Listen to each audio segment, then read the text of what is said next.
Y en la clase pasada habíamos introducido los covectores, las unoformas, el espacio cotangente integrado por las unoformas. Y habíamos visto que, bueno, las unoformas son máquinas lineales que toman un vector para dar un número, y que ese número no es ni más ni menos que la contracción entre las componentes de la unoforma y las componentes del vector. Esto es lo que sale siempre que las bases que se utilicen en el espacio tangente y en el cotangente sean duales una de la otra.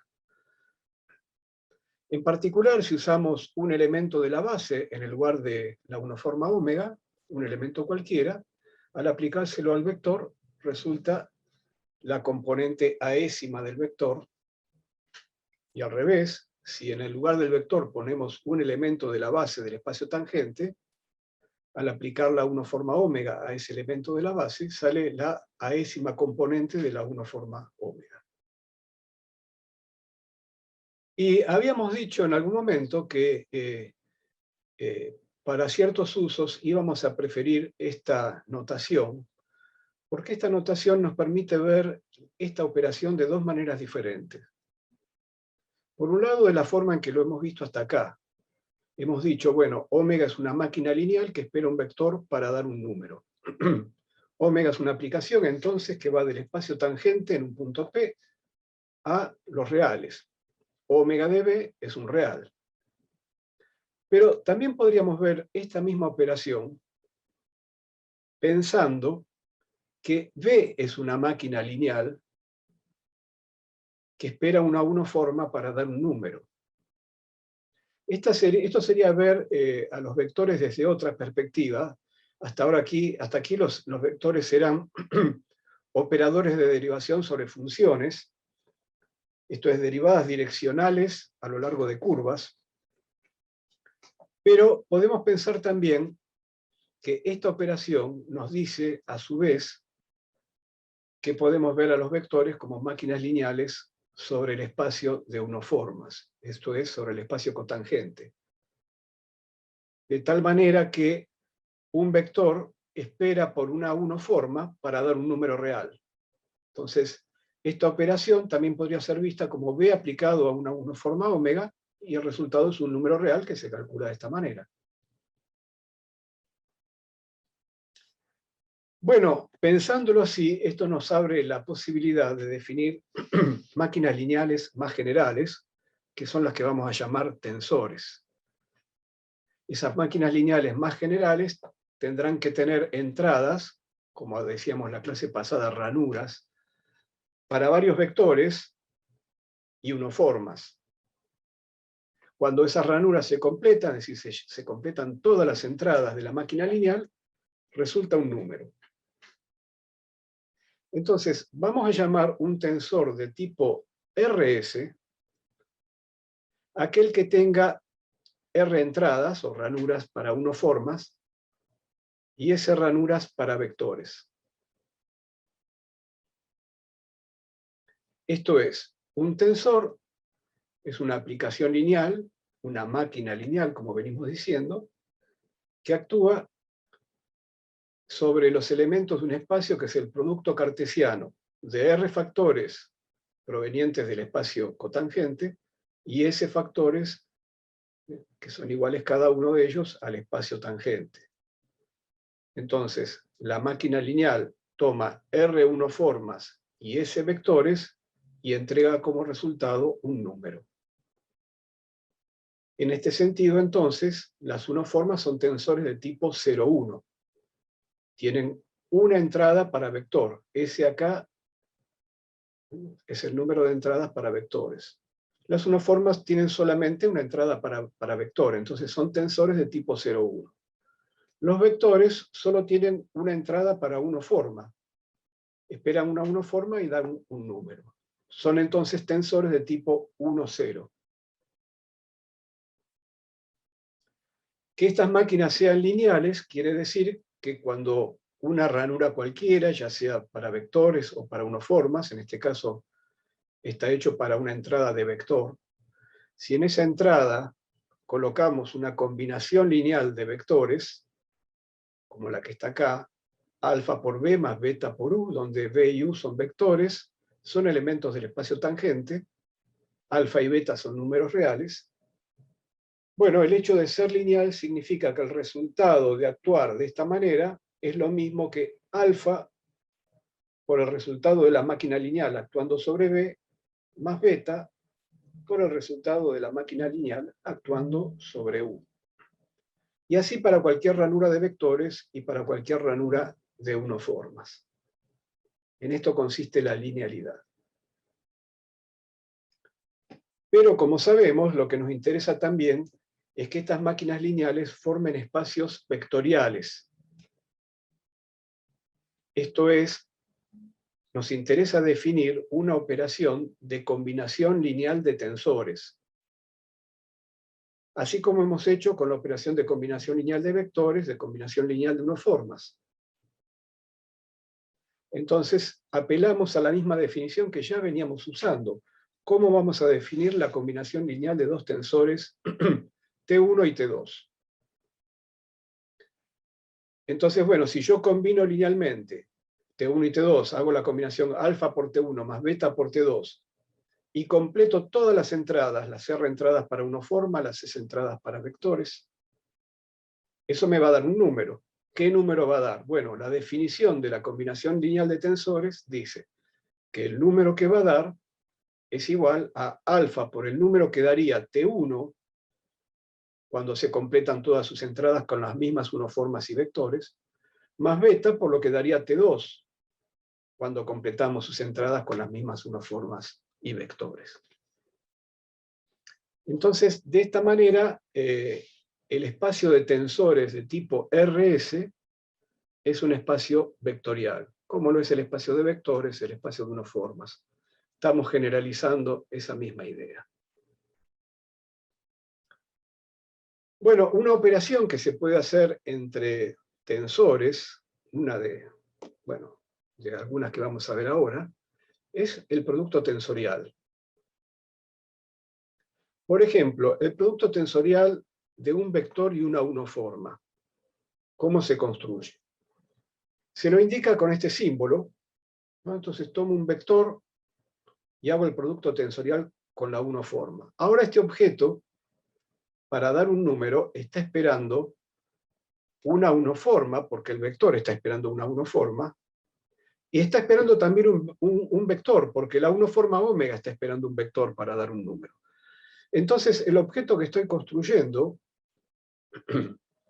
multiplicando un tensor de tipo 1,0 con un tensor de tipo 0,1, es un tensor de tipo 1,1, una máquina lineal que espera un vector y una unoforma para dar un número.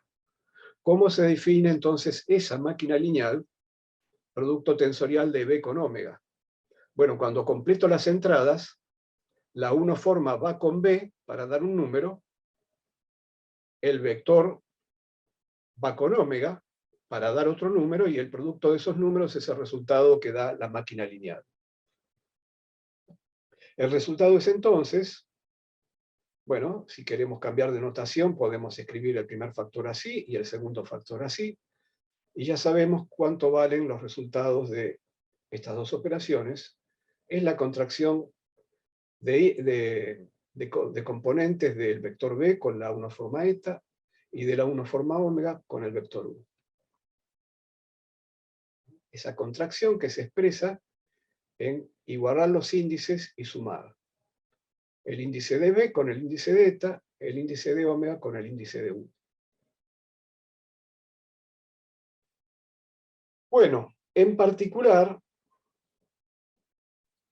si completo las entradas con elementos de la base, ya sabemos que B actuando sobre un elemento de la base me da la aésima componente de B, y omega actuando sobre un elemento de la respectiva base, la del tangente en este caso, me da la componente B de omega. Entonces, bueno, nuevamente, si apelamos a lo que ya sabemos, que cada vez que completemos la máquina lineal, todas las entradas de la máquina lineal con elementos de la base, estamos obteniendo las componentes de la máquina lineal, diremos que las componentes del producto tensorial de B con omega son el producto de las componentes de B con las componentes de omega. Resultan del producto entre las componentes de B y las componentes de omega. Si me interesa cuál es la componente 2,3 de este producto tensorial, bueno, va a ser B supra 2 por omega sub 3. Y así con cada una de las componentes. Siempre se obtienen entonces las componentes de estas máquinas, de estos tensores, saturando las ranuras con elementos de las bases. En particular, alcanza a saber cómo actúa un tensor sobre los elementos de la base para saber cómo actúa sobre cualquier colección de entradas, por linealidad, porque cualquier colección de entradas, cualquier manera de completar las ranuras de la máquina lineal, cualquier conjunto de vectores y de unoformas que completen las ranuras de la máquina lineal, cada uno de esos vectores y cada una de esas unoformas se puede desarrollar en las bases respectivas. Y por linealidad las componentes salen afuera de la máquina y lo único que queda es la máquina actuando sobre los elementos de la base, y eso me da las componentes de la máquina. Entonces alcanza con conocer cómo actúa la máquina sobre los elementos de la base para saber cómo actúa sobre cualquier otro conjunto de vectores y unoformas que completen sus entradas. Entonces, bueno, si yo escribo el producto tensorial entre un vector y una unoforma, como venimos diciendo, de esta manera, es decir, como un desarrollo de sus componentes por los elementos de la base, y los elementos de la base del espacio vectorial correspondiente, que es el espacio de tensores 1, 1 en el ejemplo que estamos haciendo, los elementos de la base se construyen con productos tensoriales de los elementos de las bases respectivas. Entonces, bueno, cómo trabaja la máquina, escrita de esta manera, cuando completo sus entradas, nuevamente con una forma que llamaré eta y un vector que llamaré u. Bueno, entonces la unoforma eta va al vector, busca el vector, y el vector acá es EA. Y el vector u busca la unoforma, que es EB, E supra B. EA aplicado a eta me da la aésima componente de eta, que está acá. Y EB aplicado a u me da la componente B de u, que está acá. Y este es el mismo resultado que ya habíamos calculado arriba, ¿no? Así que esto muestra que efectivamente puedo descomponer el tensor B por omega de esta manera, como sus componentes por los elementos de la base del espacio producto tensorial. Bueno, muy bien, entonces, como dijimos, hemos construido un espacio vectorial, el espacio vectorial TRS, que está formado por los tensores de tipo RS en el punto P de la variedad. Y cualquier tensor de tipo RS, es decir, cualquier elemento de este espacio, se podrá escribir desarrollado en términos del producto tensorial de bases del tangente y del cotangente. Y los coeficientes de ese desarrollo son las componentes del tensor. Porque efectivamente, si yo en esta máquina lineal completo las entradas con elementos de la base, lo que voy a obtener al ir a buscar este producto tensorial que tengo acá, que es la esencia de la máquina, digamos, lo que voy a obtener son simplemente deltas de Kronecker, y me voy a quedar entonces con estos coeficientes. Entonces, estos coeficientes efectivamente son iguales al resultado de completar las entradas del tensor con elementos de la base. Por lo tanto, tienen derecho a llamarse componentes. Bueno, esto por cierto, para cada valor de R y para cada valor de S tengo un espacio vectorial distinto. Cada tipo de tensores pertenece a un espacio vectorial distinto en el punto P. Cada uno de estos espacios vectoriales se puede pensar como un producto tensorial de espacios. Un producto tensorial de R veces el espacio tangente y S veces el espacio cotangente. Simplemente porque acá hay R factores que provienen de la base del tangente y que están a la espera de R unoformas, y S factores que provienen de la base del cotangente y que están a la espera de ese vectores. Bueno, ¿qué dimensión tiene este espacio vectorial TRS? El espacio vectorial tangente y el espacio vectorial cotangente tiene la misma dimensión que la variedad.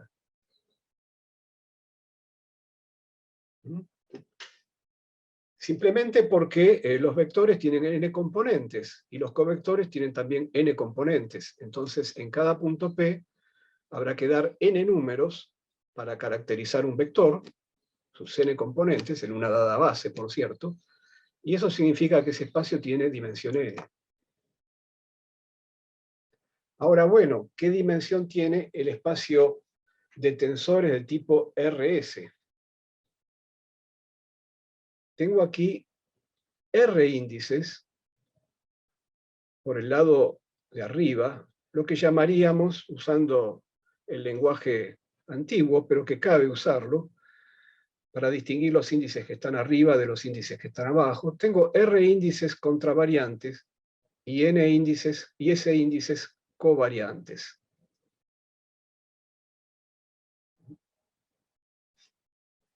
Entonces, bueno, ¿cuántos números tengo que dar para caracterizar este tensor?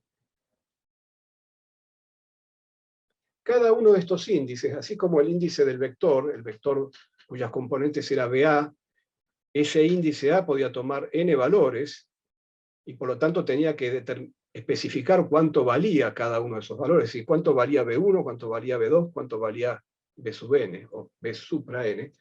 Acá, para cada uno de esos índices, tengo que decir lo mismo. Para B1 igual 1, para B1 igual 2, para B1 igual 3, y así hasta B1 igual a n, voy a tener que ir determinando qué valor tienen las componentes respectivas. Pero claro, B1 no juega solo, viene con todos estos índices de compañeros. Entonces, cada uno de estos R índices va a tomar valores desde 1 hasta n, y cada uno de estos S índices va a tomar valores desde 1 hasta n. Entonces, ¿cuántas componentes tengo para determinar y para caracterizar el vector? Tengo n a la r, tengo n posibilidades para B1, etcétera, hasta llegar a BR, n a la r por n a la s. Es decir, tengo n a la r más s. Esa es la cantidad de componentes que tiene un tensor de tipo RS, y para caracterizar entonces un tensor cualquiera de ese tipo, tendré que dar n elevado a la r más s números. Entonces, la dimensión del espacio de tensores de tipo RS es n a la r más s. ¿Te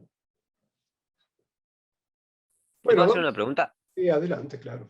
Un poquito más arriba, cuando tenemos, por ejemplo, el producto tensorial de R veces la parte de la base, un poquito más arriba, más.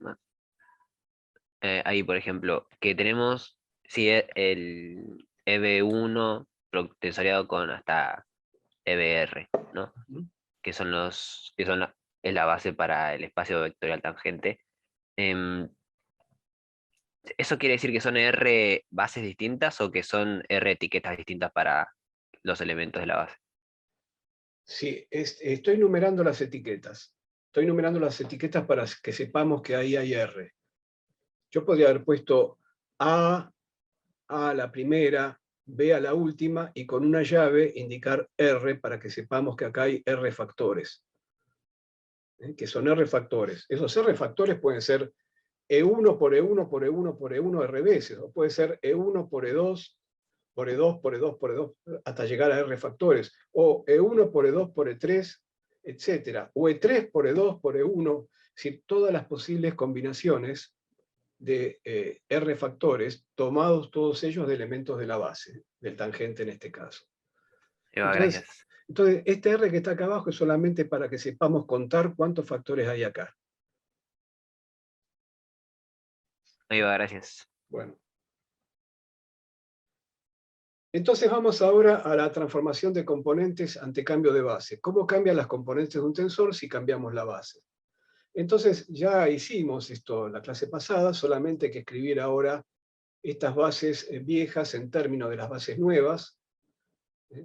Cada uno de estos factores se desarrolla con unos coeficientes que llamábamos lambda, en términos de una nueva base que llamaríamos EB'. Y lo mismo acá con la base del cotangente, habría otros lambda, que son los inversos de los anteriores, que me permitirán desarrollar cada uno de estos A en función de otros EA'. Entonces, bueno, si hago todo ese reemplazo acá, me aparecen una cantidad de coeficientes lambda, me aparecen R más S coeficientes lambda, que se asocian con estos que están acá para formar la componente, o las componentes, las n elevado a la R más S componentes, del tensor en la nueva base. Y esas entonces nuevas componentes resultarían todo esto que está acá. En particular, ustedes saben que si usamos bases coordenadas, estas lambdas son nada más que las derivadas de las coordenadas nuevas respecto de las coordenadas viejas. Esto sería, por ejemplo, la derivada de xb'1 respecto de xb1 y así siguiendo, ¿no? Y acá, cuando empezamos con las matrices inversas, sería la derivada de las coordenadas viejas respecto de las coordenadas nuevas. En muchos textos de relatividad solamente se usan bases coordenadas. Y entonces estas formas de cambiar las componentes de los tensores se escriben directamente con las derivadas de las coordenadas nuevas respecto de las viejas o viceversa. Pero debemos tener conciencia de que cuando encontramos ese tipo de textos, nos estamos limitando a trabajar en base coordenada, que no es la base más general posible. Bueno, una operación que se puede hacer entre tensores, ya vimos la operación de producto tensorial, que enseguida la vamos a extender a tensores de cualquier tipo, pero otra operación que ustedes conocen muy bien, por supuesto, es la operación de contracción de índices, que consiste en igualar uno de los índices superiores, también llamados contravariantes, con uno de los índices inferiores o covariantes, y hacer la suma sobre esos índices igualados. Entonces, para saber si esa operación es aceptable o no, lo que tenemos que saber es si la operación nos conduce a un objeto geométrico o no, si nos conduce a un tensor o no. En particular, lo podemos ver de esta manera. Yo puedo hacer esa operación de contracción de índices en esta ley de transformación, y si lo que me queda a posteriori es la ley de transformación de un tensor, bueno, entonces vamos bien, esa operación es geométrica. Y en efecto lo que va a quedar es la ley de transformación de un tensor de tipo R-1, S-1. ¿Por qué? Tomemos, por ejemplo, la contracción, ya que los tenemos acá juntos, de el último índice contravariante con el primero covariante. Puedo hacer la contracción entre cualquier índice de arriba y cualquier índice de abajo. Cada contracción me va a ir dando resultados diferentes, objetos diferentes. Pero para hacer la cuenta y mostrar cuál es la naturaleza de la operación y por qué el resultado es un tensor, tomemos estos dos que ya los tenemos acá a mano, juntos, uno arriba, otro abajo. Entonces, hagamos B'R igual a A'1 y sumemos sobre A'1.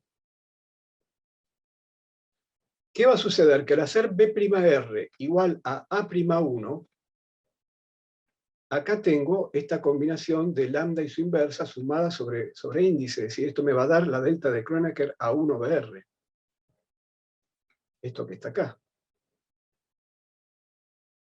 Entonces, al darme la delta de Kronecker a 1Br, me está igualando estos dos índices y está sumando sobre ellos.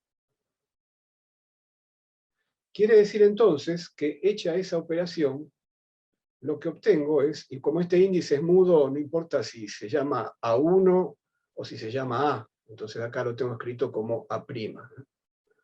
A', del otro lado me queda lo mismo, ¿no? AA, AA. Perdón, AA. Y bueno, ¿cuántos factores lambda me quedaron? Porque acá hay dos que se unieron para formar la matriz identidad. Entonces había R más S factores, ahora me quedaron R menos 1 y S menos 1. Los R menos 1 son tantos como índices me quedaron arriba, índices no mudos me quedaron arriba, porque acá prima es un índice mudo. Me quedó desde B'1 hasta B'R menos 1, y aquí están todas las lambdas que corresponden a esos índices. Y en los índices covariantes no mudos me quedaron desde A'2 hasta A'S, y acá están todas las lambdas que corresponden a esos índices. Quiere decir que acá lo que tengo a la vista es la ley de transformación de un tensor de tipo R-1, S-1. Por lo tanto, la operación de contracción de índices es una operación que da por resultado un objeto geométrico. Bueno, vamos a ver algunos ejemplos. Por ejemplo, la ley de transformación para un tensor del tipo 0,2. Bueno, si ya me dicen que es un tensor del tipo 0,2, no preciso poner estos subíndices de subíndices para saber cuántos de ellos hay. Hay dos directamente abajo, así que directamente la ley de transformación la escribo así, sin numerar los subíndices. TA'(B') es lambda A' por lambda BB' por TA'(B), con suma sobre A y B, convención de Einstein. Si estuviera trabajando con bases coordenadas, y bueno, los lambdas son las derivadas parciales de las coordenadas viejas respecto de las coordenadas nuevas, queda así. Si me dan un tensor de tipo 2, 3, como el que tengo acá, esto es 2 índices arriba, 3 índices abajo. Esto es un tensor que espera 2 unoformas y 3 vectores para dar un número. Puedo hacer una contracción. Por ejemplo, podría contraer el segundo índice contravariante con el segundo índice covariante. Entonces acá igualo los dos índices y sumo. El índice B se convierte en un índice mudo y me quedan solamente un índice contravariante, que es A, dos índices covariantes, que son C y E. Me queda un tensor 1, 2. Bueno, no es la única forma de contraer. Podría haber contraído el segundo de arriba con el primero de abajo, con el tercero de abajo, o contraer el primero de arriba. Hay muchas formas de contraer, y cada una, en general, va a dar un tensor diferente. También puedo hacer producto tensorial entre tensores. Por ejemplo, acá yo tengo un tensor de tipo 2, 3, como el que tenía antes, y aquí tengo un tensor de tipo 2, 0. Si yo multiplico las componentes del tensor de tipo 2, 3 con el tensor de tipo 2, 0, lo que voy a obtener son las componentes de un tensor de tipo 4, 3. 4 índices arriba, 3 índices abajo. Esto es, el objeto que estoy formando, sabiendo cómo se transforma, cómo es la ley de transformación, esto que está acá, sabiendo cómo es la ley de transformación del primer factor y del segundo, me voy a dar cuenta que el objeto que se forma de esta manera responde a la ley de transformación de un tensor de tipo 4, 3. Entonces, el tensor que se forma multiplicando componentes de tensores es lo que llamamos producto tensorial de esos tensores. Bueno, luego que hice el producto tensorial, puedo hacer una contracción. Por ejemplo, acá hice la contracción entre el primer índice covariante con el segundo índice contravariante del otro factor. Antes hacíamos contracciones dentro de los índices, pero ahora estos índices A, B, F, C son los índices contravariantes de un nuevo tensor, que es el producto tensorial de T y A. Entonces puedo contraer un índice de arriba, cualquiera, en este caso del segundo factor, con un índice de abajo, cualquiera, en este caso del primer factor, que es el único que tiene índices abajo. Y así formar un tensor de tipo 3,2. O contraer de otra manera y formar también un tensor de tipo 3,2, pero otro tensor. Bueno, entonces estos dos tensores, el primero donde contraje C con C, y el segundo donde contraje D con D, en general son tensores diferentes, salvo que haya una simetría entre los índices C y D. Si el tensor TAB-CDE, o si la componente TAB-CDE es igual a la componente TAB-DCE,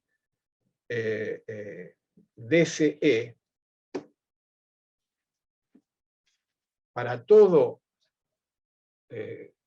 elección de los índices, entonces, ¿qué puedo decir acá? Que en ese caso, estas dos formas de contraer serían las mismas. ¿Por qué? Porque como D y C son índices, bueno, como D es un índice mudo, bueno, no, ¿qué estoy diciendo? Digo esto, si hay simetría entre C y D, entonces, como dijimos, si fuera ese el caso, TAB-CDE sería igual a TAB-DCE, en cuyo caso lo que quedaría sería la contracción del segundo, porque C pasaría al segundo lugar, del segundo índice de abajo, con el mismo índice del tensor A, que sería lo que estoy haciendo en el renglón de abajo. Entonces, solo en ese caso, solo en el caso que existiera simetría entre C y D, daría lo mismo contraer C o contraer D. Bien. Entonces, ya que hablamos de simetría, vamos a ver cuál es la definición entonces de entradas simétricas en una máquina lineal, en un tensor. Si T es un tensor de tipo 3,0, por ejemplo, esto es un tensor que espera 3 unoformas para dar un número,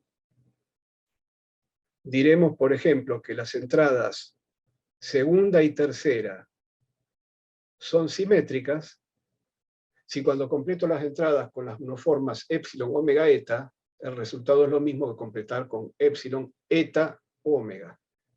Es decir, si da lo mismo en qué orden completo, en la segunda y la tercera entrada, entonces esas dos entradas, segunda y tercera, son simétricas. Pero esto tiene que ser cierto para todo trío de unoformas, epsilon, omega, eta, que use para completar entradas, no para valores específicos de epsilon, omega, eta. Si esto vale para todo valor de epsilon, omega, eta, entonces la propiedad es del tensor. El tensor es simétrico. Le da lo mismo que en la segunda y la tercera entrada se intercambien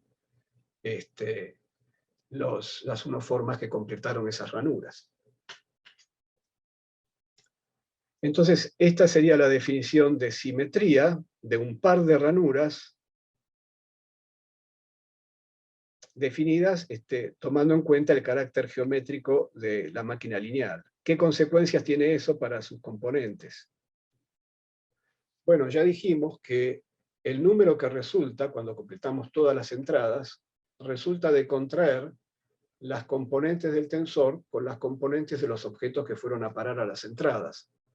Entonces, de este lado, el resultado sería TABC, epsilon A, omega B, eta C, sumado sobre A, sobre B y sobre C. Del otro lado, el resultado sería, en cambio, TABC, epsilon A nuevamente, pero eta B y omega C. Ahora, como los índices B, todos los índices acá son mudos, A es mudo porque está sumado, B es mudo porque está sumado y C también, ¿no? Pero en particular me interesan B y C. Como B y C son mudos, les puedo cambiar el nombre. A B lo puedo llamar C y a C lo puedo llamar B. Entonces, este resultado que está acá, no porque el tensor sea simétrico, porque el tensor es simétrico vale igual que está acá, que es el igual que está acá. Lo que hago aquí en verde es porque los índices B y C son mudos.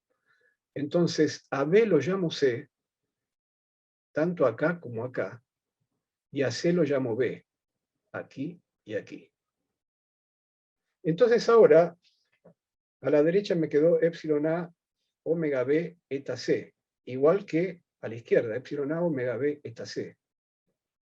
Y como esto vale para todo omega, eta, epsilon, Entonces, para que esta igualdad sea cierta, lo que tiene que ser cierto es que TABC sea igual a TACB, que es lo que todos conocemos como la propiedad de simetría de un tensor. Siempre la leemos a nivel de sus componentes, de cómo se comportan sus componentes. Pero visto el tensor como objeto geométrico, como máquina lineal, lo que significa la simetría es esto que está acá.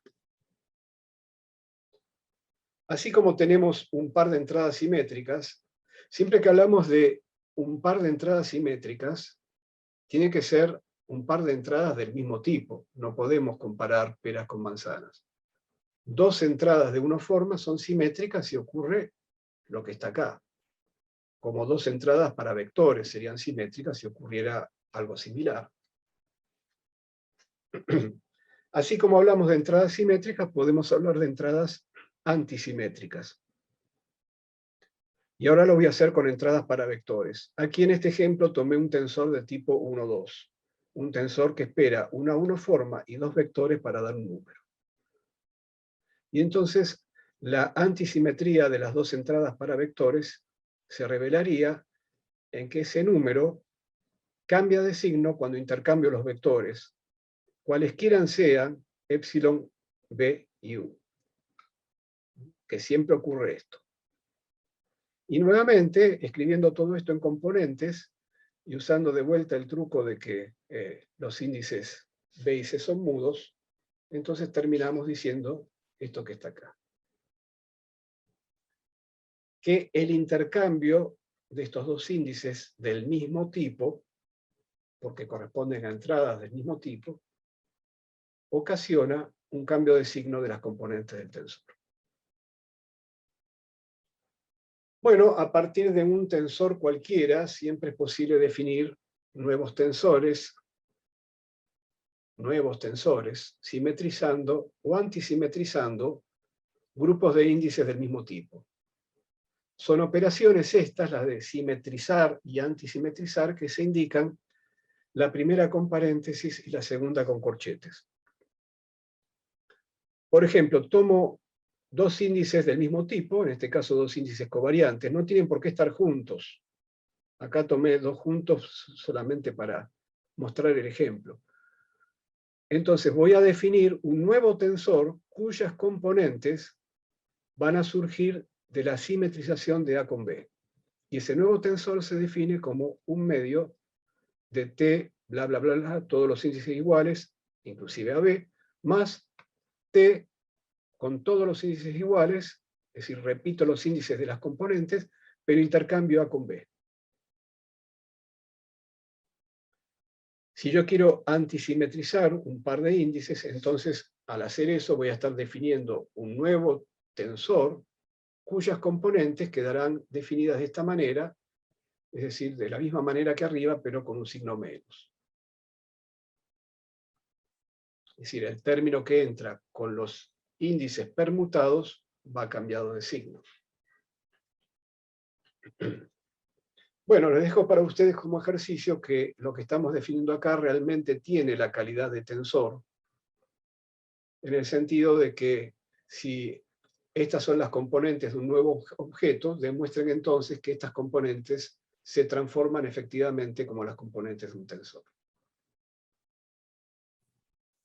¿Te puedo hacer una pregunta? Sí, adelante, sí. Si querés simetrizar o antisimetrizar dos componentes que no son contiguas, Sí. pero solo para los dos. Por ejemplo, tenés A, B, C y querés simetrizar A y C. ¿Cómo Sí. lo notás para que no se entienda que también está, simetrizando B? ¿No? La notación usual es esta. Yo quiero simetrizar A y C. Entonces pongo A, separo B con una barra y luego pongo C. Esto se entiende como la simetrización de A con C. Y lo mismo Okay. con otros, si hubiera más índices ahí en el medio, ¿no? Perfecto. Es decir, si hubiera dos índices en el medio, B y D, bueno, esos dos índices B y D quedarían entre barras. Es decir, no entran en la antisimetrización o en la simetrización. Muy bien. Bueno, en general podemos simetrizar no solo pares de índices, podemos simetrizar o antisimetrizar grupos de P índices. Entonces, si yo voy a simetrizar grupos de P índices, puedo generar P permutaciones entre esos índices. Acá son solo dos, hay dos términos, porque o tengo A con B, AB, o tengo BA. Pero si tengo P índices para simetrizar o antisimetrizar, bueno, hay P factorial formas diferentes de ordenarlos. Y entonces van a entrar P factorial términos en el juego, y en lugar de dividir por un medio, voy a dividir por 1 sobre P factorial. Y si los simetrizo, cada uno de los términos va a entrar con un signo más. Pero si los antisimetrizo, voy a ir cambiando más por menos según si la permutación que estoy haciendo es par o impar. Por ejemplo, si antisimetrizara 3 índices, entonces 3 factorial es 6, voy a tener 6 términos. Pongo un sexto acá adelante, acá están los 6 términos, con los signos que corresponden a permutaciones pares o impares. ACB es una permutación impar de ABC, porque estoy intercambiando C con B. Es una sola permutación, entonces es impar. Si hago a su vez una permutación más, por ejemplo, B con A, ya estoy con 2 permutaciones respecto del original, ya tengo un más. Bueno. Muy bien. Un tensor se dirá que es totalmente simétrico, o antisimétrico, si fuera el caso. Totalmente simétrico en sus índices covariantes, por ejemplo, también lo podemos decir para sus índices contravariantes. Bueno, si el resultado de simetrizar completamente sus índices covariantes da por componentes, da las componentes iguales a las del tensor original. Es decir, el objeto geométrico, el tensor del que estoy hablando, si yo lo simetrizo completamente, no cambia. Entonces diremos que ese tensor es totalmente simétrico.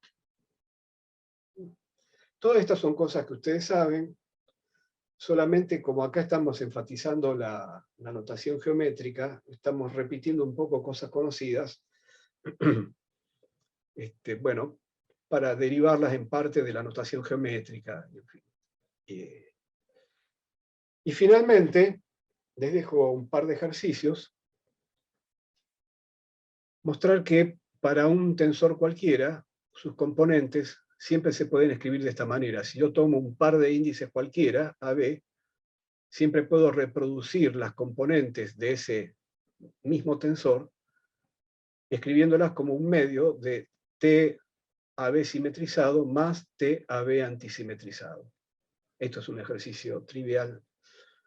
Ustedes lo pueden hacer. Este es más interesante. Supongamos que S es un tensor simétrico en sus índices AB. No totalmente simétrico, solamente en el par de índices AB. ¿Qué quiere decir? Que si yo intercambio A con B, las componentes de S no cambian. Si las componentes de S, 1, 2, es igual a todo lo mismo, 2, 1, y así con 1, 2, 1, 3, 2, 3, etc. Y sea A un tensor que es antisimétrico en un par de índices también. Entonces aquí tenemos el menos cuando intercambio ese par de índices. Estos dos tensores S y A, que se llaman S y A solamente para fijar la idea de que uno es simétrico en un par de índices y el otro es antisimétrico, podrían ser tensores del mismo o de distinto tipo. No interesa para lo que vamos a decir ahora. Entonces, supongamos que entre ellos hacemos el producto tensorial y luego contraemos, ahora sí, los índices que son simétricos para S y que son antisimétricos para A. Para lo cual preciso que la simetría de S esté en un par de índices de carácter distintos a los de A. En este caso son covariantes los de S, los simétricos de S, contravariantes los antisimétricos de A, porque si no, no los podría contraer. Entonces, bueno, hago el producto tensorial entre S y A, y contraigo los índices simétricos de S con los antisimétricos de A. Demostrar que el resultado es 0. Entonces acá tengo una sumatoria doble sobre A y sobre B, y va a haber términos que se van a estar cancelando de a pares debido a que ante el intercambio de índices S no cambia, pero A cambia. Y bueno, van a tener que explotar quizás el tema de que los índices son mudos y esas cosas. Tercer ejercicio. Bueno, sea un tensor S que tiene algún grupo de índices simétricos, o lo mismo si fuera el caso antisimétrico. En este caso tomé ABC como ese grupo, pero podría ser un grupo más grande, también, da igual. Entonces, supongamos que hago el producto tensorial con cualquier otro tensor T, y que luego de hacer el producto tensorial contraigo los índices simétricos de S con los respectivos del tensor T, que no tienen por qué ser simétricos ni nada en este caso. Demostrar que el resultado sería lo mismo que contraer S con la respectiva parte simétrica del tensor T. Contraer S con la simetrización en el tensor T de los índices respectivos ABC. La simetrización entendida como la hemos definido acá, ¿no? Bueno, lo mismo para el caso antisimétrico. Bueno, con esto terminamos el panorama de cuáles son estos objetos que nos interesa, que son los tensores. El siguiente paso, que vamos a dar en la clase que viene, es aprender a derivarlos. Vamos a empezar derivando un tipo particular de tensores, que son los tensores de tipo 0P totalmente antisimétricos, que se van a llamar P-formas. Hoy no los vamos a derivar, pero los vamos a introducir después del intervalo, y vamos a ver que las P-formas, en particular, se asocian con una idea que todavía no tenemos en la variedad, que es la idea de área, o más generalmente de volumen.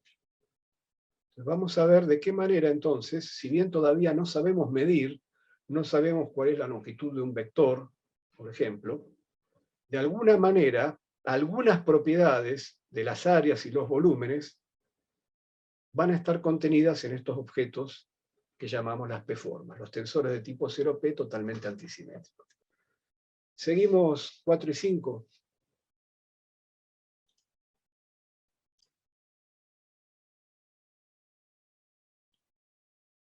Entonces habíamos dicho antes del intervalo que a pesar de que todavía no sabemos cómo medir un área o un volumen en una variedad, si tomamos nuestro conocimiento sobre áreas y volúmenes en los espacios euclidianos, podemos ver que son nociones que se relacionan con máquinas lineales completamente antisimétricas. Por ejemplo, la noción de área. El área de un paralelogramo lo podemos asociar con el módulo del producto vectorial entre dos vectores A y B que correspondan a los lados del paralelogramo, ¿no? Efectivamente, el módulo me da módulo de A por módulo de B por el seno del ángulo comprendido. Por ejemplo, módulo de A por el seno de alfa es la altura del paralelogramo, módulo de B es la base. Entonces, en los espacios euclidianos, el área de un paralelogramo se puede calcular así. Ahora, lo que hay acá adentro, A por B, es una máquina lineal en sus dos entradas, A y B. Efectivamente, si multiplico A por 2, el área se multiplica por 2. Si multiplico B por 2 o por 3, el área se multiplica por 2 o por 3. Es decir, hay linealidad en cada una de las entradas. Y además, la máquina, además de ser lineal, es antisimétrica, porque el producto vectorial entre A y B cambia de signo cuando intercambio los factores. Entonces, acá hay una primera observación. La noción de área asociada a una máquina lineal antisimétrica. Si vamos a la noción de volumen, siempre en el espacio euclidiano, que es lo único que por ahora conocemos. La noción de volumen tridimensional la podemos obtener, por ejemplo, el volumen de este paralelepípedo, cuya base resulta del producto vectorial de A con B, Si yo multiplico ahora el producto vectorial de A con B, multiplico escalarmente con el vector C, entonces el producto vectorial de A con B está en la dirección perpendicular al plano de la base. Si multiplico escalarmente con C, al módulo de ese producto vectorial, que ya sabemos que era el área de la base, lo estamos proyectando con C, es decir, está interviniendo el coseno del ángulo comprendido entre ese vector A por B y el vector C. Esa proyección con el coseno me da la altura del paralelepípedo. Y entonces me queda base por altura, es decir, este número, más allá del signo que pudiera tener, por eso hay que tomarle el módulo para calcular el volumen, en valor absoluto, esta cantidad es el volumen del paralelepípedo. Esta cantidad ahora tiene 3 entradas, y es lineal en cada una de las entradas. El volumen se multiplica por un factor lambda, tanto si multiplico A, B o C por el factor lambda. Y además, la cantidad que está acá adentro también tiene la propiedad de ser antisimétrica ante intercambio de factores. Por ejemplo, si intercambio A con B, bueno, desde luego, ya lo hemos dicho, cambia el signo. Ahora, yo puedo usar la propiedad cíclica del producto mixto. Y entonces pasar, acá, puedo pasar el A para adelante, el B a segundo lugar y el C del primer lugar al tercero, y formar esto que está acá. Y entonces lo que estoy viendo, comparando con el resultado que está a su izquierda, es que intercambiando C con A, cambia el signo. Bueno, y esta cuestión de la propiedad cíclica y del intercambio de los factores del producto vectorial me van a permitir ver que ante intercambio de cualquier par de estos elementos ABC, tengo antisimetría. Entonces, esto nos motiva a dedicar una atención especial a los tensores de tipo 0P totalmente antisimétricos. En realidad, estas máquinas que estoy yo indicando acá utilizan todos vectores como entradas, ¿no? Y eso nos lleva a la definición de lo que llamamos P-formas. P-formas son los tensores de tipo 0P totalmente antisimétricos. Son tensores que esperan P vectores para dar un número y que sus entradas para vectores son totalmente antisimétricas. A P lo vamos a llamar el rango de la forma. Entonces, ahora bien, este rango, a diferencia de lo que ocurre con los tensores de cualquier tipo, un tensor del tipo RS puede tener tantos índices covariantes y tantos índices contravariantes como me guste, como necesite. Pero en cambio, en el caso de las P-formas, el valor de P no puede superar la dimensión del espacio, porque como estamos concentrándonos en tensores totalmente antisimétricos, eso quiere decir que las únicas componentes no nulas del tensor son aquellas componentes que no tienen ningún índice repetido. ¿Qué sé yo? Si tengo la componente 2,2, bueno, la componente 2,2 automáticamente es simétrica, entonces es automáticamente 0. Entonces, si no puedo repetir los valores de los índices, no puedo tener más de n índices, porque cada índice puede tomar valores entre 1 y n, porque esa es la dimensión del espacio, de la variedad. Entonces, las P-formas están restringidas a tener un rango menor o igual que n. Ahora, ¿cuál es la dimensión de este espacio de P-formas? Es decir, para cada valor de P, ¿cuál es la dimensión que tiene el espacio, el conjunto de tensores totalmente antisimétricos de rango P? No es n a la P, como habíamos dicho para tensores en general. Porque n a la P era, bueno, teniendo en cuenta que teníamos P índices y que cada uno podía tomar un valor desde 1 hasta n, entonces había que elegir, para caracterizar al objeto, n a la p valores. Pero acá hay algunos valores que, por ser el objeto totalmente antisimétrico, ya están elegidos de antemano, no los podemos elegir. Cada vez que haya dos índices iguales, automáticamente esa componente se anula.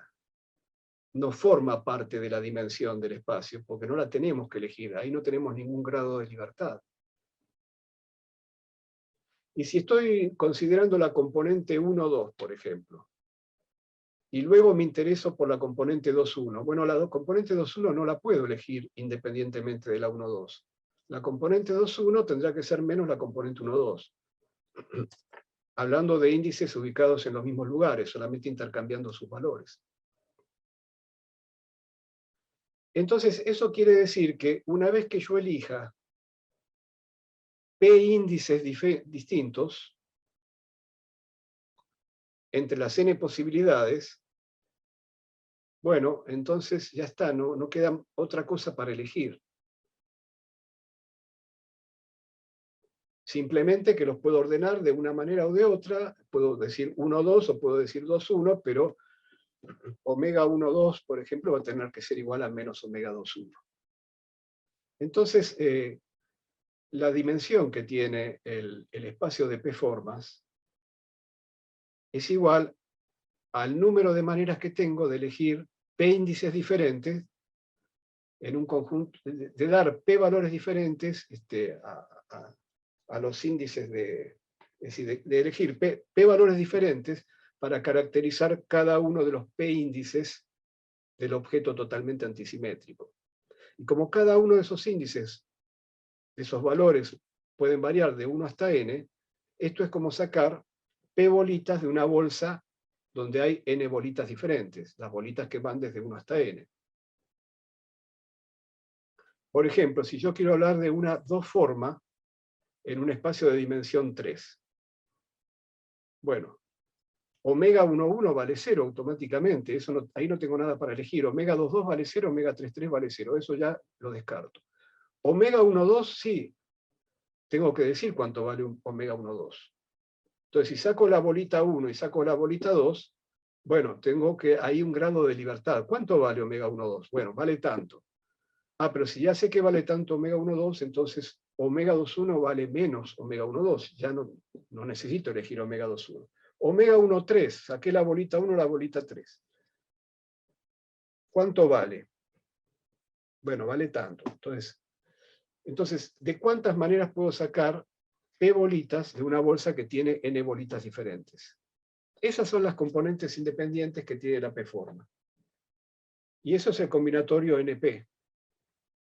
Esa es la dimensión entonces del espacio de P-formas. Si yo estoy trabajando en una variedad de dimensión n y me concentro en los tensores totalmente antisimétricos de tipo 0P, ese espacio de tensores, el que llamamos el espacio de P-formas, tiene dimensión NP. Nosotros ya hemos hablado de las 1 formas, entonces P es 1 y el combinatorio N1 es N, esa es la dimensión del espacio cotangente donde viven las 1 formas. Podríamos todavía incluir un espacio más simple, que es el espacio de las 0 formas. Las 0 formas son las funciones. El combinatorio N0 da 1. ¿Y por qué da 1? Bueno, las funciones en cada punto de la variedad, para determinar el valor de la función hay que dar un único número, lo que vale la f en ese punto. Entonces a las funciones las llamaremos 0 formas y tienen, el espacio de las funciones tiene dimensión 1. Las n formas, cuando P coincide con la dimensión de la variedad. ¿Qué dimensión tiene el espacio de las n formas? Bueno, el combinatorio nn vale 1, así que el espacio de n formas tiene dimensión 1. ¿Por qué? Porque la única componente independiente que tengo para elegir en una n forma es la componente omega 1, 2, n. 2, 3, 4, hasta llegar a n. Una vez que elegí el valor de esa componente, donde los índices, los n índices distintos, y que por lo tanto para ser distintos solo pueden valer 1, 2, 3, 4, hasta n. Una vez que elegí la componente donde los n índices distintos están ordenados de menor a mayor, cualquier otra componente es o 0, porque para el caso que tuvieran índices iguales, automáticamente 0, o es más o menos la que elegí, por antisimetría. Entonces, tanto el espacio de 0 formas como el espacio de n formas tienen dimensión 1.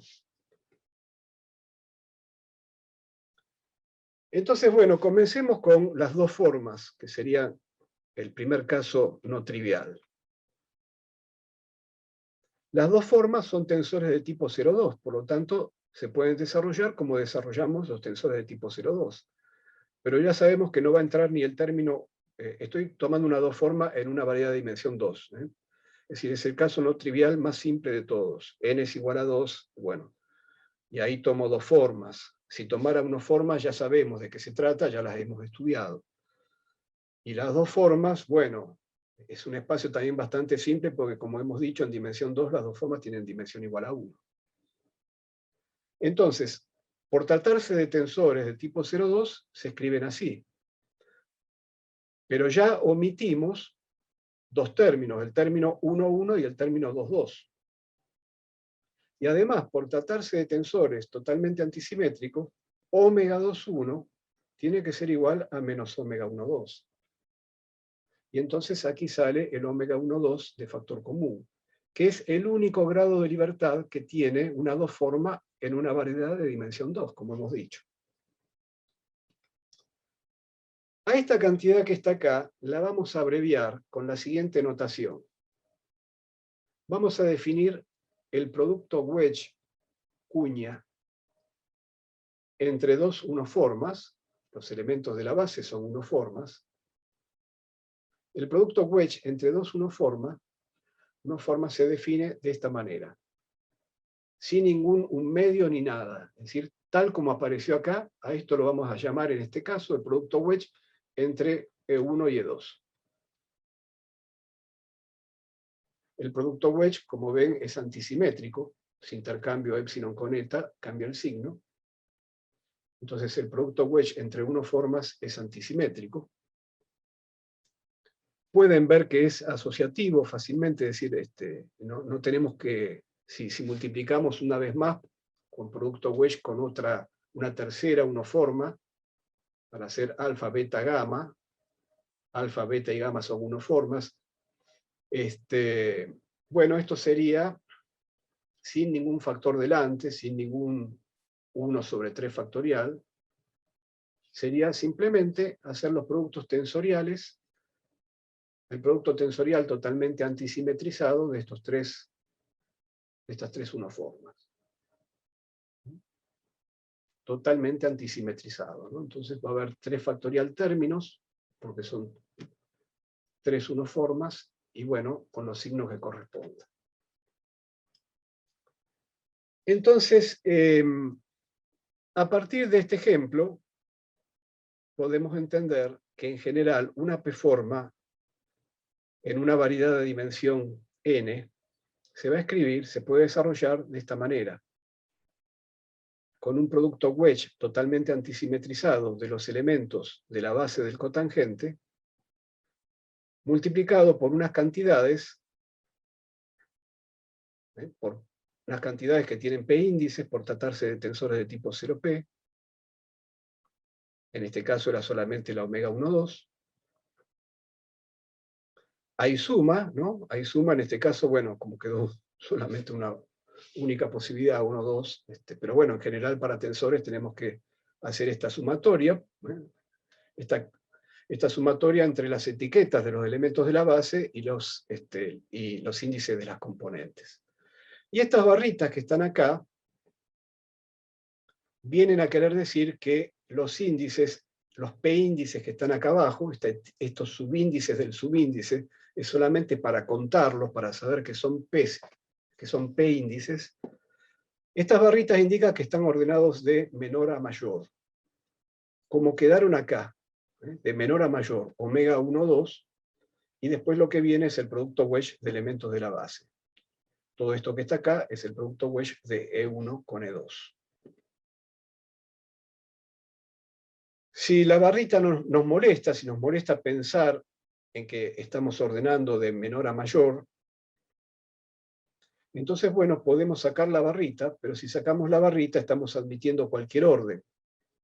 Estamos admitiendo 1, 2 y estamos admitiendo 2, 1, pero 1, 2 y 2, 1 en componentes es solamente cambiar un signo. Y en el producto wedge, si hago en vez de E1 por E2, hago E2 por E1, como el producto wedge es antisimétrico, también cambia el signo. Esos dos cambios de signo se compensan, y entonces en la sumatoria, el término 1, 2 es igual al término 2, 1, porque tengo dos menos que se compensan. Entonces estaría sumando dos veces lo mismo. Y en general, como tengo P índices, estaría sumando P factorial veces la misma cosa, si yo sacara estas barritas de ordenar de menor a mayor los índices. Entonces, si no me gusta usar las barritas, tengo que tener en cuenta que estaría repitiendo, me estaría excediendo en esta repetición de P factorial veces cada uno de estos términos de la sumatoria. Y entonces el resultado lo tendría que dividir por P factorial. Estas cantidades que están acá, como acabamos de ver, son las componentes, son los coeficientes que iban acompañando los productos tensoriales de elementos de la base. Son las componentes de las P-formas. Y como las P-formas son totalmente antisimétricas, tienen la propiedad de que esto es igual a esta cosa. Aquí no hace falta decirlo, no hace falta poner el corchete, simplemente porque como esto está contraído con un objeto que es totalmente antisimétrico, entonces automáticamente no podría ser otra cosa que en esta sumatoria que entre la parte antisimétrica de omega. Pero si yo estoy mirando las componentes por separado, tengo que recordar que son totalmente antisimétricas porque son las componentes de un objeto que es completamente antisimétrico. Bueno, entonces, como acabamos de ver, yo puedo escribir la misma dos-forma en un espacio de dos dimensiones, el caso más simple. Lo puedo escribir tanto así, ordenando los índices de menor a mayor, o usando el 1 sobre P factorial, que en este caso sería un medio, y entonces poniendo todas las posibles combinaciones de índices, salvo aquella donde los índices se repiten, porque esos términos automáticamente dan 0. Eso para el caso en que no querramos usar las barras. Esto que está acá, la primera expresión sería la equivalente a usar las barras.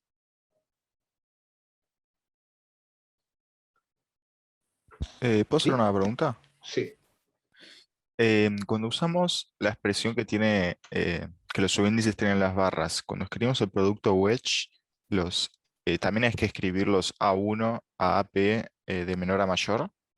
Sí, pero eso es automático, porque A1, digamos, está sumado sobre A1. Todos estos son índices mudos, ¿no? Es una vez que sumé, sumé. Entonces, si los que están acá los ordené de menor a mayor, como este va con este, y son iguales, en cada término de la sumatoria son iguales, esto es una combinación lineal de componentes por elementos de la base. En cada término de esa sumatoria, de esa combinación lineal, este A1 que está acá, que es el primero de la lista, de una lista ordenada, es igual a este A1 que está acá, que es el primero de este producto. Entonces, automáticamente, al poner la barra acá, quedan ordenados también de menor a mayor los que están en el producto wedge. Claro, claro, sí. Genial, gracias. Bueno, lo que sí quiero que presten atención, dicho todo esto, es que si se encuentran con una expresión de este tipo, donde no está el orden de menor a mayor, no confundan a este 1 sobre P factorial como parte de las componentes. Las componentes son estas que están acá. Este 1 sobre P factorial lo tenemos que poner porque estamos repitiendo términos en la sumatoria. Bueno, todo esto lo vamos a hacer con un ejemplo. Seguimos con el caso más tonto de los casos no triviales. Una dos-forma en una variedad de dimensión 2. A ver, si yo quiero calcular la componente 2,1 de la 1 forma, ¿cómo lo haría? Como siempre, la 2 forma es un tensor de tipo 0,2. Así que si yo le quiero calcular una componente, saturo las entradas de ese tensor, que es la 2 forma, con elementos de la base. Si quiero calcular la componente 2,1, saturo con el elemento 2 y el elemento 1. Estas son entradas para vectores, entonces son los elementos de la base del espacio vectorial. Bueno, ¿cómo hago esto? Entonces digo, bueno, voy a tomar para ómega esta expresión, a ver cómo me va. Me dicen que esta expresión y esta son iguales. Sí, son iguales porque, bueno, ómega 1,2 es igual a ómega 2,1, salvo por el cambio de signo, así que bueno, pero si también doy vuelta al producto acá, como dijimos, también cambia el signo, y entonces se compensan los cambios de signo, así que estoy sumando 2 veces la misma cosa, divido por 2, está todo bien, estas dos cosas son iguales. Bueno, muy bien. Ahora me agarro de acá y digo, bueno, vamos a calcularle con el procedimiento conocido la componente 2,1 a esta 2 forma ómega.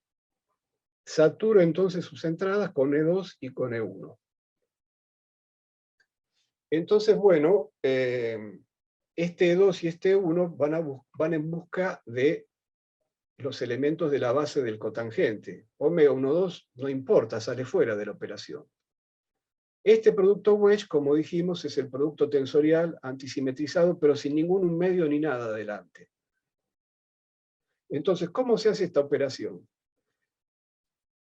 El vector que pusimos en la primera entrada va a buscar la primera 1 forma. Va a buscar, en el primer término busca a E1, y en el segundo término busca a E2. Y el que pusimos en la segunda entrada, en la segunda ranura, busca la segunda 1 forma de la base. Busca a E2 en el primer término y busca a E1 en el segundo. Entonces las cosas quedan así. Queda E1 aplicado a E2, al primer elemento, eso da un número, y otro número va a ser E2 aplicado a E1. Pero como las bases son duales, estos dos números dan 0. Me voy al segundo término. Me queda E2, la 1 forma E2 aplicado al vector E2. Por dualidad, eso da 1. Y me queda E1 aplicado a E1. Por dualidad da 1. Entonces me quedó menos omega 1,2. Ah, está bien. Omega 2,1 me dio menos omega 1,2 como tenía que ser. Así que esta forma de calcular componentes está bien. Es decir, esto me está diciendo, eso, una manera de ver, que así escrita, sin ninguna cosa adicional, la 2 forma omega está bien escrita. Si no, me hubiera pasado algo raro al calcularle la componente 2,1. Bueno, muy bien. Esto solamente para ir ganando confianza con la forma de trabajar con estos objetos. Entonces, ahora vamos a ver qué pasa si hago el producto wedge no ya entre 2,1 formas, como vinimos haciendo hasta aquí, sino el producto wedge entre una P forma, que llamaremos omega, y una Q forma que llamaremos eta. Vamos a ver que ese producto wedge tiene esta propiedad. Que si intercambio omega con eta, puede haber o no un cambio de signo. Porque el cambio de signo va a estar dado por este factor -1 a la P por Q. ¿Por qué? Porque hacer omega por eta es simplemente tomar omega, tomar el desarrollo para omega, aquí lo estoy escribiendo con la notación de las barras, entonces tengo omega es una P forma, tiene P índices. Entonces, I1 y P ordenados de menor a mayor, que viene acompañado por los elementos de la base, el producto wedge de EI1 hasta EIP, para los valores que tengan I1 y P. Ahora estoy trabajando con P formas en n dimensiones. Hago lo mismo para eta. Eta viene por el lado de la derecha en el producto wedge. Entonces, por las componentes de eta no me preocupa, las puedo poner en cualquier lugar, son números. Pero los elementos de la base de eta los tengo que poner a la derecha de los elementos de la base de omega. Y entonces vienen así. Y acá lo que tengo es directamente el producto wedge entre unoformas, porque los elementos de la base están compuestos por unoformas. Son productos wedge de unoformas, de la base del cotangente. Y yo sé que si intercambio dos unoformas y permuto dos unoformas en el producto wedge, cambia el signo. Es lo único que pasa, que cambia el signo.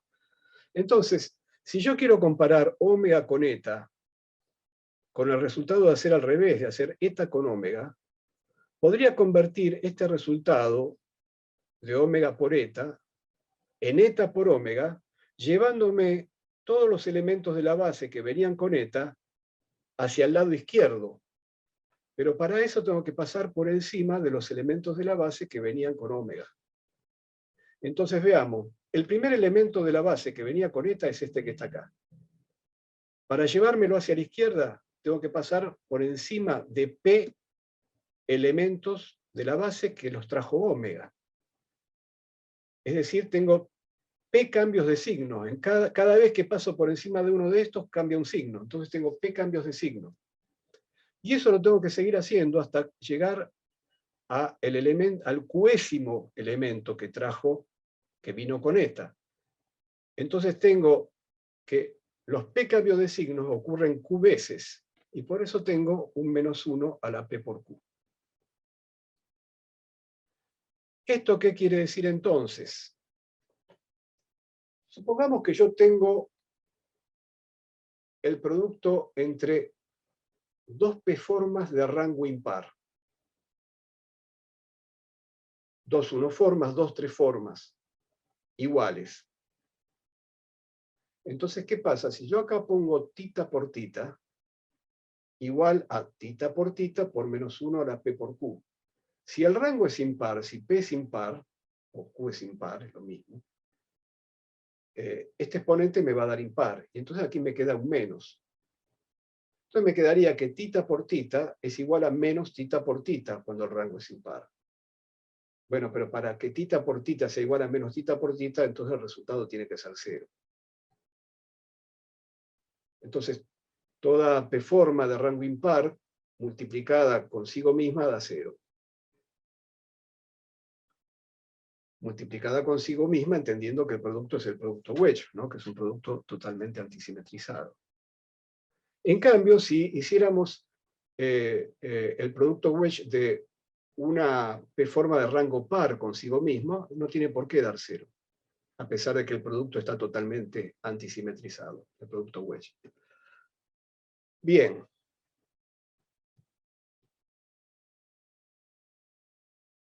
Vamos a hacer un ejercicio para seguir ganando confianza en cómo vamos a trabajar con P-formas, antes de aprender a derivarlas, que es lo que vamos a hacer la clase que viene. Entonces, me dan una unoforma. Bueno, las unoformas ya las conocemos, sabemos desarrollarlas de esta manera. Las omega A son las componentes de la unoforma en la base EA. Me dan una doforma. Entonces, bueno, la voy a escribir de esta forma, usando no la notación con las barritas, es decir, acá estoy sumando sobre B y sobre C en cualquier orden. Y como se trata de una doforma, pongo un medio para eliminar los términos de esa sobresuma. ¿Cómo se hace el producto entre omega y eta? Bueno, sencillamente se hace como hicimos recién. Pongo eta detrás de omega y chau. Entonces me queda la omega A que venía con omega, el 1/2 de eta BC que venía con eta, y bueno, me queda la EA por izquierda, producto con EB por EC por derecha. Ahora me preguntan, ¿y cuál es la componente ABC de este nuevo objeto que formé, que por ser el producto de una unoforma con una doforma es una treforma? Acá vemos que es una treforma. ¿Cuál es la componente ABC? Ah, bueno, como no tengo ordenado los índices de menor a mayor, tengo que hacer aparecer el 1 sobre 3 factorial primero, y lo que venga después será la componente. Entonces, el resultado es este. Para hacer aparecer el 1 sobre 3 factorial, lo que hago es multiplicar y dividir por 3 factorial. Entonces aquí me quedó el 1 sobre 3 factorial, y todo lo que viene después será la componente ABC de la 3 forma que obtuve con este producto. Entonces multiplico y divido por 3 factorial. Acá ya teníamos el 1 medio, 3 factorial dividido 2 es 3. Y esto está automáticamente antisimetrizado porque está multiplicado por un producto totalmente antisimétrico. Y tiene que ser antisimétrico porque 3 por esta cantidad es lo que va a hacer jugar el papel de la componente ABC de la 3 forma omega por eta. Entonces, cuando yo separo este objeto para decir esta cantidad es la componente ABC, me tengo que cuidar de poner los corchetes de la antisimetrización. Acá no haría falta porque es automático. Este producto de A, wedge EB, wedge EC, antisimetriza automáticamente a B y C. Pero si yo separo ahora este factor para decir, esta es la componente ABC, bueno, acá sí tengo que poner, ahí no me puedo olvidar. Entonces, en general, habiendo aprendido esto, en general, si yo multiplico una P forma omega y una Q forma Q, y no uso la notación de barras, es decir, si hago lo mismo que hice acá, la P forma omega ya va a venir con un 1 sobre P factorial, que acá no estaba porque valía 1. La Q forma eta va a venir con un 1 sobre Q factorial, que en este caso era 1 medio. Pero para interpretar quiénes son las componentes del resultado, voy a tener que dividir y multiplicar por P más Q factorial, que es lo que hice acá con este 3 factorial. El 1 sobre P factorial lo separo, y lo que viene después, bueno, eso forma parte de la componente que quiero averiguar. Y en eso que viene después voy a tener el P más Q factorial que puse multiplicando, el 1 sobre P factorial que trajo omega y el 1 sobre Q factorial que trajo eta. Todo eso forma el combinatorio P más Q, P. Y por lo demás, es el producto de las componentes de omega y eta con los índices totalmente antisimetrizados. Esto es la componente del producto de omega por eta. En la práctica, cuando uno hace una cuenta, no piensa en todo esto, porque si hubiera que pensar en todo esto sería muy complicada la vida cuando uno trabaja con P-formas. Y en realidad la vida cuando uno trabaja con P-formas es muy simple, todo se hace muy simple. Y eso es lo que tenemos que aprender en este curso. ¿Cuál es la ventaja de trabajar con P-formas? Como les decía la clase pasada, ya el campo más sencillo que ustedes conocen, que es el campo electromagnético, está representado por una 2 forma. El tensor de campo electromagnético es un tensor de tipo 0,2 antisimétrico. Es una 2 forma. Entonces vamos a ver que el electromagnetismo se hace más fácil pensando todo con formas. Entonces, ¿cómo haríamos en la práctica? Porque este resultado que está acá recuadrado, nos puede venir bien si queremos hacer alguna demostración de algo, pero no si queremos hacer una cuenta, un cálculo. No lo vamos a usar para hacer un cálculo. Entonces yo voy a mostrar ahora cómo se hace un cálculo concreto, y por única vez vamos a comparar el resultado con lo que está acá recuadrado, para convencernos de que esto está bien. Entonces el cálculo es el siguiente. Como 1 forma omega, voy a tomar esta que está acá, la que tiene primera componente 7 y segunda componente menos 5. Y como 2 forma eta, bueno, voy a tomar una 2 forma que no tiene componente XY, podría tenerla, pero voy a tomar este caso sencillo para hacer una cuenta rápida y dejarlos satisfechos, digamos, para que veamos cómo se hace esa cuenta. No tiene componente y X, no tiene componente y Z, solo tiene componente XZ. Y la componente XZ vale 13. Bueno, hago omega por eta. ¿Qué tengo que hacer? Simplemente justaponerlas. Entonces me queda un primer término donde 7 diferencial x se multiplica por 13 diferencial x por diferencial z. Ah, pero ahí diferencial x por diferencial x da 0. Es una 1 forma multiplicada consigo misma. Eso es 0. Cualquier forma de rango impar multiplicada consigo misma da 0. Así que este término ya no va. Vamos al otro. Diferencial y por diferencial x diferencial z. Ah, ese queda, porque ahí no hay ninguna 1 forma repetida. Entonces me quedó menos 5 por 13 diferencial y por diferencial x por diferencial z. Todavía puedo ordenar acá, si me gusta, intercambiar diferencial x con diferencial y, entonces permuto 2 1-formas, cambia un signo. Y eso me cancela el menos que está acá. 5 por 13 es 65, ya está. Acá está la 3 forma, acá está el resultado de la 3 forma omega por eta. Si alguien viene y me pregunta, bueno, ¿y cuál es la componente 1, 2, 3? Y la componente 1, 2, 3 es el número que acompaña a los elementos 1, 2, 3 de la base. Ah, entonces es 65. 65 es la componente 1, 2, 3. ¿Y cuál sería la componente omega 2, 1, 3? Menos 65. ¿Y dónde está? Si acá no está. Ah, sí, pero este producto wedge en realidad esconde un producto tensorial antisimetrizado. Está en realidad. Está en el producto tensorial antisimetrizado. Esto es una notación compacta. Entonces, si yo hubiera tenido que hacer esto con un producto tensorial de tensores, bla, bla, bla, bla, bla, bueno, hay varias cosas que se hubieran cancelado después al hacer todas las componentes, pero que acá ya están canceladas de antemano. Eso es una cosa muy importante en este tipo de cálculo usando p-formas. Ahora, para convencernos entonces de que esto que está acá está bien, vamos a hacer la componente 1, 2, 3 siguiendo esta receta. Entonces tenemos que P es 1, Q es 2, porque multipliqué una 1 forma por una 2 forma. Me queda el combinatorio 3, 1.